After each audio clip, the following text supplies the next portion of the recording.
નમસ્તે વિદ્યાર્થી મિત્રો, આજે આપણે બહુ જ ઇમ્પોર્ટન્ટ ટોપિક એટલે કે થ્રી ફેઝ ટ્રાન્સફોર્મરના કનેક્શન્સ જોવાના છીએ. આપણે આની પહેલાના લેક્ચર્સમાં જોયું છે કે થ્રી ફેઝ ટ્રાન્સફોર્મર હોય એના અલગ અલગ કનેક્શન્સ હોઈ શકે. કયા કયા કનેક્શન હોઈ શકે? જેમ કે સ્ટાર કનેક્શન પ્રાઇમરીમાં હોય એટલે આપણે એને કહી શકીએ કે ભાઈ સ્ટાર સ્ટાર કોમ્બિનેશન પોસિબલ છે. બીજું કોમ્બિનેશન કયું પોસિબલ છે? તો ડેલ્ટા ડેલ્ટા કોમ્બિનેશન પોસિબલ છે. ત્રીજું કોમ્બિનેશન કયું પોસિબલ છે? તો કે સ્ટાર ડેલ્ટા કોમ્બિનેશન પોસિબલ છે. અને ચોથું કોમ્બિનેશન કયું પોસિબલ છે? તો કે ડેલ્ટા સ્ટાર કોમ્બિનેશન પોસિબલ છે. કારણ કે ટ્રાન્સફોર્મર થ્રી ફેઝ ટ્રાન્સફોર્મરની પ્રાઇમરી અને સેકન્ડરી સાઈડ બંને side three phase supply available છે. અને આપણને ખબર છે કે થ્રી ફેઝ સપ્લાય બે રીતે કનેક્ટ થઈ શકે, અથવા તો સ્ટાર અથવા તો ડેલ્ટા. તો કનેક્શન ડાયાગ્રામ સમજતા પહેલા તમને ખાલી સ્ટાર અને ડેલ્ટા કઈ રીતે બનાવવો એ આવડવું જોઈએ. આપણને ખબર છે કે આપણી પાસે થ્રી ફેઝની ત્રણ વાઇન્ડિંગ છે. ધારો કે આ આર ફેઝની, આ વાય ફેઝની અને આ બી ફેઝની વાઇન્ડિંગ છે. તમે જ્યારે સિમિલર એન્ડ ભેગા કરો છો, સિમિલર એન્ડ એટલે કયા નંબર આપ્યા છે 1 અને 2, 1 અને 2, 1 અને 2. તો જ્યારે હું ત્રણે ત્રણ 2 નંબર ભેગા કરી દઉં એનો મતલબ કે મેં અહીંયા સ્ટાર પોઈન્ટ બનાવ્યો છે અને આ થયો આપણો ન્યુટ્રલ. એટલે મેં આનું કનેક્શન સ્ટારમાં કર્યું કહેવાય. એટલે જ્યારે તમે કોઈ એક સાઈડની ટ્રાન્સફોર્મરની પ્રાઇમરી અથવા સેકન્ડરી કોઈ પણ એક સાઈડના ત્રણે ત્રણ સેમ નંબરના ટર્મિનલને કનેક્ટ કરો છો એને આપણે કહીશું સ્ટાર કનેક્શન. આ સ્ટાર કનેક્શનમાં તમે આ સાઈડના 222 જે છે એ પણ સાથે કનેક્ટ કરી શકો છો, અથવા તો તમે આ જે ત્રણે ત્રણ 1 નંબર છે એને પણ શોર્ટ કરી અને અહીંયા ન્યુટ્રલ બનાવી શકો છો. તો આ રીતે તમે કોઈ પણ એક સાઈડની જે વાઇન્ડિંગ છે એને સ્ટાર કનેક્શનમાં કનેક્ટ કરી શકો છો. સ્ટાર કરવા માટે તમારે ખાલી કરવાનું શું છે? કોઈ પણ એક સાઈડની ત્રણે ત્રણ બાજુને કનેક્ટ કરવાની છે. હવે વાત આવે ડેલ્ટા કનેક્શનની. તો કે ભાઈ ડેલ્ટા કનેક્શન કઈ રીતે કરવું? તો જ્યારે તમે ઓપોઝિટ એન્ડને કનેક્ટ કરો છો, ઓપોઝિટ એન્ડ એટલે શું? 1 નંબર સાથે બીજા ફેઝની, એટલે કે r ના 1 સાથે y ની 2, y ના 1 સાથે b ની 2 અને અહીંયા જે 1 નંબર છે એને આની સાથે કનેક્ટ કરો છો. આવી રીતે જ્યારે તમે એક જ પ્રાઇમરી સાઈડના ઓપોઝિટ નંબર જે છે એને કનેક્ટ કરો છો ત્યારે તમે એને ડેલ્ટામાં કનેક્ટ કર્યું એમ કહેવાય. સેમ વસ્તુ આ રીતે પણ લાગુ પડે કે તમે 1 ને 2 સાથે કનેક્ટ કરવાની જગ્યાએ 2 ને 1 સાથે કનેક્ટ કરો. અહીંયા નંબર 2 અને 1 છે, અહીંયા 1 અને 2 પ્રમાણે લખ્યું છે. તો અહીંયા મેં 1 થી 2 કનેક્ટ કર્યું હતું. હવે હું શું કરું છું? 2 નંબરને 1 સાથે કનેક્ટ કરું છું. તો તમે 2 નંબરને 1 સાથે કનેક્ટ કરશો તો પણ તમે ડેલ્ટા કનેક્શન બનાવી શકો છો. તો આનો સીધો મિનિંગ એવો થાય કે જો મારે કોઈ પણ સાઈડને સ્ટાર બનાવવી હોય તો મારે એના સેમ નંબર લખેલા ટર્મિનલને હું જોઈન્ટ કરું તો મને સ્ટાર કનેક્શન મળશે, અને ઓપોઝિટ નંબર એટલે કે 1 સાથે 2 અલ્ટરનેટ નંબરને કનેક્ટ કરું તો મને ડેલ્ટા કનેક્શન મળશે. આપણે આ ચાર જે પોસિબલ કોમ્બિનેશન છે, star star, delta delta, star delta અને ડેલ્ટા સ્ટાર, એનાથી આપણને 8 ટાઈપના કનેક્શન મળે છે. 8 ટાઈપ કઈ આવશે? તો એ આવશે YY0 એટલે કે સ્ટાર સ્ટાર 0, YY6, DD0 એટલે કે delta delta 0, DD6, YD1, YD11, DY1 અને DY11. આટલા 8 ટાઈપના કનેક્શન આપણને ડિપ્લોમા લેવલે આવડતા હોય તો એ સારી વસ્તુ કહેવાય. અને આમાં ગોખવાની જરૂર નથી, તમે સ્ટેપ બાય સ્ટેપ કરશો તો તમને યાદ રહી જશે. એની પહેલાં વેક્ટર ડાયાગ્રામ બનાવવા માટે જે થોડીક વસ્તુઓ બેઝિક છે એ પણ આપણે જોઈ લઈએ સાથે સાથે. સૌથી પહેલી વસ્તુ છે કે તમારા ડાયાગ્રામમાં જે એરો આવે છે, એરો ઇન્ડિકેટ કરે છે કે તમારું કનેક્શન ક્યાંથી બહાર નીકળે છે. કનેક્શન ક્યાંથી બહાર નીકળે છે એનો મતલબ કે તમે ઇનપુટ અથવા આઉટપુટ ક્યાંથી લેવા માંગો છો. જો હું આ ડાયાગ્રામની વાત કરું અને સપોઝ મારે બંને બાજુ સ્ટાર સ્ટાર કનેક્શન બનાવવું છે, મારે બંને બાજુ કયું કનેક્શન બનાવવું છે? સ્ટાર સ્ટાર કનેક્શન બનાવવું છે. એટલે સ્ટાર સ્ટાર કનેક્શન બનાવવું હશે તો હું શું કરીશ, ત્રણે ત્રણની જે સિમિલર બાજુ છે એટલે કે 2 2 અને 2 એને જોઈન કરી અને અહીંયા ન્યુટ્રલ લાવીશ એટલે અહીંયા સ્ટાર કનેક્શન થઈ ગયો. હવે આ બાજુ કનેક્ટ કરેલી જ છે તો મને આ જે ઇનપુટ હું આપીશ થ્રી ફેઝ ટ્રાન્સફોર્મરની, સપોઝ આ પ્રાઇમરી છે તો ઇનપુટ કયા ટર્મિનલમાંથી આપીશ, તો એ નંબર હશે 1 1 1 એટલે આ હશે A1 B1 અને C1. તો આપણો જે એરો છે અહીંયા ધારો કે આ ટ્રાન્સફોર્મરનું સ્ટાર કનેક્શન છે તો સ્ટાર કનેક્શન આપણે આવી રીતે દેખાડીએ છીએ, ફેઝરના ફોર્મમાં ડેલ્ટા કનેક્શન આવી રીતે દેખાડીએ છીએ. તો આ જે ડાયાગ્રામ છે એનું રિપ્રેઝન્ટેશન હું અહીંયા કઈ રીતે કરીશ, તો કે અહીંયા તમારું A1 લખીશ, અહીંયા હું લખીશ B1, અહીંયા લખીશ C1. કેમ? કારણ કે અહીંયા એરો છે અને એરો શું ઇન્ડિકેટ કરે છે કે તમારા આઉટપુટ ટર્મિનલ ઇનપુટ ટર્મિનલ છે. બંને ટાઈપના ટર્મિનલ આવી શકે, ઇનપુટ છે અને અહીંયા સેકન્ડરીમાંથી આપણે શું લેશું, આઉટપુટ. આઉટપુટ જ્યાં હોય ત્યાં આપણે શું દેખાડવાના છે, એરો દેખાડવાના છે. બીજી વસ્તુ છે કે ભાઈ HV હંમેશા કેપિટલ લેટરથી દેખાડે. જે પણ તમારી HV વાઇન્ડિંગ છે એને હંમેશા આપણે કેપિટલ લેટરથી ડિનોટ કરશું અને સ્ટાન્ડર્ડ પ્રમાણે એ આવશે A1 A2, B1 B2 અને C1 C2, R phase, Y phase અને B ફેઝ. એવી જ રીતે LV જે છે લો વોલ્ટેજ સાઇડ એને આપણે સ્મોલ લેટરથી રિપ્રેઝન્ટ કરશું. કયા? તો કે A1 A2 એક વાઇન્ડિંગ, B1 B2 બીજું વાઇન્ડિંગ અને C1 અને C2 ત્રીજું વાઇન્ડિંગ. તો સ્મોલ લેટરથી આપણે સેકન્ડરી એટલે કે LV વાઇન્ડિંગ રિપ્રેઝન્ટ કરશું અને કેપિટલ લેટરથી આપણે HV વાઇન્ડિંગને રિપ્રેઝન્ટ કરીએ છીએ.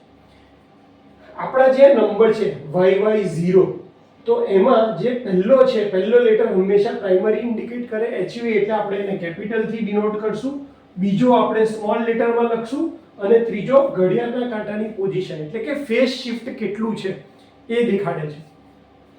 અહીંયા લખ્યું છે Y એટલે કે HV star connected, LV star connected અને બંનેની વચ્ચે ફેઝ શિફ્ટનો એંગલ કેટલો છે, 0 ડિગ્રી.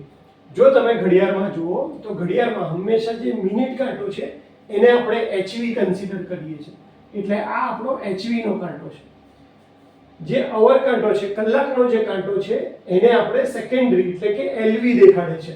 તો અત્યારે પ્રાઇમરી અને સેકન્ડરી વચ્ચે ડિસ્પ્લેસમેન્ટ કેટલા ડિગ્રીનું છે, તો કે 0 ડિગ્રીનું. એટલે આ બંને કાંટા ક્યાં આવશે, સેમ. હું LV ને રેડ પેનથી ઇન્ડિકેટ અત્યારે કરી દઈશ. તો અહીંયા આ પોઝિશન છે તો મને ખબર પડે કે પ્રાઇમરી અને સેકન્ડરી વાઇન્ડિંગ જે વોલ્ટેજ છે એમાં કોઈ ફેઝ શિફ્ટ થતી નથી. જે કયા કનેક્શન દ્વારા પોસિબલ છે, જો તમે YY0 કનેક્શન કરો તો આ ઘડિયાળની કાંટાની અંદર ટોટલ કેટલા હોય, 360 ડિગ્રી થાય, આખું સર્કલ કમ્પ્લીટ થાય એટલે. અને ટોટલ 12 કલાક છે એટલે જો તમે 12 વડે ભાગો તો દરેક કલાકની વચ્ચે 30 ડિગ્રીનો એંગલ બને છે.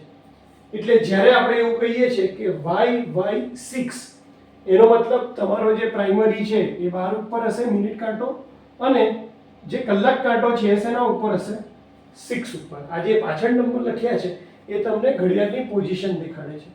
એટલે 1 કલાક માટે 30 તો 6 કલાક માટે કેટલા ડિગ્રીનો એંગલ મળશે તમને, 180 ડિગ્રી ફેઝ શિફ્ટ મળશે. કોની વચ્ચે, પ્રાઇમરી અને સેકન્ડરી વોલ્ટેજીસની વચ્ચે કેટલા ડિગ્રીનો એંગલ મળશે, 180 ડિગ્રીની ફેઝ શિફ્ટ મળશે. ક્યારે, જ્યારે તમે કનેક્શન કયા ફોર્મમાં કરશો, YY6. એવી જ રીતે DD0 DD6 YD1 1 લખ્યો છે એનો મતલબ કે એંગલ ક્યાં હશે એ વખતે, તો 1 વખતે કલાકનો કાંટો હશે અહીંયા. અને કેટલા ડિગ્રીની ફેઝ શિફ્ટ મળશે, તો 1 કલાક બરાબર 30 ડિગ્રી. તો તમને પ્રાઇમરી અને સેકન્ડરીની વચ્ચે 30 ડિગ્રીની ફેઝ શિફ્ટ મળશે. આ જે કલાકનો કાંટો છે એની પોઝિશન આની આગળ છે કે પાછળ એના ઉપર ડિપેન્ડ કરશે કે એ લેગ કરશે વોલ્ટેજ કે લીડ કરશે. ફેઝર હંમેશા એન્ટી ક્લોકવાઇઝ ડાયરેક્શનમાં ફરે અને એટલા માટે અત્યારે આપણે કહેવાય કે આ 1 કલાક જ્યારે આવે છે 1 વાળા જેટલા પણ ડાયાગ્રામ છે YD1 અને DY1 એમાં તમારો જે સેકન્ડરી વોલ્ટેજ છે પ્રાઇમરી કરતા 30 ડિગ્રી પાછળ છે, લેગ કરે છે. અને જ્યારે આપણે 11 ની પોઝિશન રાખીએ છીએ એનો મતલબ એ વખતે તમારો કલાકનો કાંટો મિનિટ કાંટા કરતા લીડ કરશે એટલે પ્રાઇમરી કરતા સેકન્ડરીનો વોલ્ટેજ છે એ આગળ જશે, લીડ કરશે, અને એટલા માટે આ પોઝિશન આપણે કહીએ છીએ લીડિંગ. એટલે જે તમારી dy1 અને dy11 અને yd11 આ બંનેમાં શું થાય છે, સેકન્ડરી વોલ્ટેજ પ્રાઇમરી વોલ્ટેજ કરતા 30 ડિગ્રી આગળ આવે છે, એટલે કે લીડ કરે છે. ત્યારબાદ આપણે એક સ્ટાન્ડર્ડ નક્કી કરી દઈએ જેથી કરીને આપણા બધા ડાયાગ્રામ એ રીતે સમજી શકાય. કારણ કે જો તમે પ્રાઇમરી અને સેકન્ડરી ટર્મિનલ ફિક્સ નહીં કરો તો તમારા ડાયાગ્રામ ઘણા બધા બની શકે. કારણ કે કોઈ એવું વિચારે કે હું 1 નંબર ઉપર આઉટપુટ લઈશ, કોઈક એવું વિચારે કે મારે 2 નંબર ઉપર આઉટપુટ લેવા છે. તો આપણે ઇન્ડસ્ટ્રીમાં ટ્રાન્સફોર્મરના નેમ પ્લેટ ઉપર જે ડાયાગ્રામ ચાલે છે એ પ્રમાણેના કન્વેક્શન લેવાના છે, જે સિમ્બોલ લેવાના છે. તો ટ્રાન્સફોર્મરના વાઇન્ડિંગ ડાયાગ્રામમાં નેમ પ્લેટમાં જે ચાલે છે એ શું હોય છે કે ભાઈ પહેલા જે નંબર દેખાડે છે 2, પછી 1, એવી રીતે સેકન્ડરી માટે 1 અને અહીંયા 2. અહીંયા તમારા કનેક્શન માટેની જગ્યા હોય છે. એટલે દરેકમાં પ્રાઇમરી અને સેકન્ડરીમાં તમે કનેક્શન ક્યાંથી લેવાના છો, તો કે પ્રાઇમરીમાં આ બાજુના 1 ઉપરથી અને સેકન્ડરીમાં અહીંયા 1 નંબરના ટર્મિનલ ઉપરથી આપણે કનેક્શન લેવાના છે. એટલે કે અહીંયા પ્રાઇમરીમાં તમે ઇનપુટ જે આપશો 3 ફેઝ સપ્લાય એ આ 1 ટર્મિનલ ઉપર આપવાના છો, અને એમાં આઉટપુટ જે લેવાના છો એ અહીંયા 1 નંબર ઉપરથી લેવાના છો. તો આ એક આપણે સ્ટાન્ડર્ડ પહેલેથી ફિક્સ કરી દઈએ છે કે આપણી પ્રાઇમરી સાઈડ માટેના જે રેટિંગ વાઇન્ડિંગના નંબર હશે એ છે 2 અને 1, અને સેકન્ડરી સાઈડ માટેના જે નંબર હશે એ હશે 1 અને 2. આપણે પ્રાઇમરીમાં ઇનપુટ જ્યાંથી આપવાના છે એ ટર્મિનલ નંબર છે 1, અને સેકન્ડરીમાં આઉટપુટ જ્યાંથી લેવાના છે એ ટર્મિનલ છે 1 નંબર. તો આ 1 અને 2 નંબરમાં તમારે કન્ફ્યુઝ કરતા ડ્રો કરતી વખતે સજાગ રહેવાની વધારે જરૂર છે. કારણ કે 1 અને 2 આ પ્રાઇમરીના છે, અને આ જે છે 1 અને 2 ટર્મિનલ એ સેકન્ડરીના છે. બંને તમે કઈ રીતે આઈડેન્ટિફાઈ કરી શકશો, તો કે પ્રાઇમરી માટે આપણે કેપિટલથી લખશું, એટલે અહીંયા લખશું A1, અહીંયા લખશું A2, એવી રીતે B1 તો અહીંયા B2, C1 તો અહીંયા C2. સેકન્ડરીમાં એ જ વસ્તુ આપણે સ્મોલમાં લખશું, એટલે કે small A1 A2, small B1 B2 અને સ્મોલ C1 C2. તો આટલા ઉપરથી આપણે ડાયાગ્રામ ડ્રો કરવાની શરૂઆત, એટલે ડાયાગ્રામ જે છે સમજવાની. પહેલા આટલું બેઝિક નોલેજ તમને હોય તો તમારો ડાયાગ્રામ ડ્રો કરવા માટેનો રસ્તો બહુ સરળ થઈ જશે અને તમે સિમ્પલ વેમાં એને શીખી શકશો. તો આપણી જે સિક્વન્સ છે એ A2 A1 અને A1 A2, અહીંયા જ મેં લખ્યું છે A2 A1 અને A1 A2 આપણે રાખીશું. પ્રાઇમરીને આપણે હંમેશા રેફરન્સ કનેક્ટ કરશું, રેફરન્સ તરીકે લઈશું, અને સેકન્ડરી એ પ્રમાણે આપણે 30 ડિગ્રી છે કે 0 ડિગ્રી છે એ પ્રમાણે તમારા જે વેક્ટર ડાયાગ્રામ છે એને ચેન્જ કરી અને કનેક્શન કરશું. તો સૌથી પહેલા આપણે સ્ટાર સ્ટાર કનેક્શનથી શરૂઆત કરશું. તમને એ પણ ખબર હશે કે ફેઝરના ફોર્મમાં ડેલ્ટાને આવી રીતે ડ્રો કરાય છે અને સ્ટારને આવી રીતે ડ્રો કરાય છે. આ બંને વચ્ચેનો જે એંગલ હોય છે એ તમારો 120 ડિગ્રી હોય છે. સ્ટાર માટે બંને ફેઝ વચ્ચેનો જે એંગલ હોય, સેમ વે તમારા જે ફેઝર હોય એના જે આ ડેલ્ટામાં જોઈ લો, તો એ જે ડેલ્ટા કનેક્શન જ્યારે પણ તમે ડ્રો કરો તો એ હંમેશા આપણે એન્ટી ક્લોકવાઇઝ ફેઝર ફરતા હોય. એટલે પહેલો ફેઝર આમ લઈએ તો બીજો આમ અને ત્રીજો આવી રીતે એન્ટી ક્લોકવાઇઝ પેટર્નમાં ડ્રો કરીએ છીએ. પણ એના જે નંબર આપીએ છીએ આપણે ક્લોકવાઇઝ આપીએ છીએ. એટલે અહીંયા A1, અહીંયા B1 અને અહીંયા C1 આવી રીતે ક્લોકવાઇઝ પેટર્નમાં નંબર અને એન્ટી ક્લોકવાઇઝ પેટર્નમાં આપણે ફેઝરને ડ્રો કરીએ છીએ. તો આટલી બેઝિક જાણકારી સાથે આપણે સ્ટાર સ્ટાર કનેક્શન પહેલા સ્ટાર્ટ કરીએ.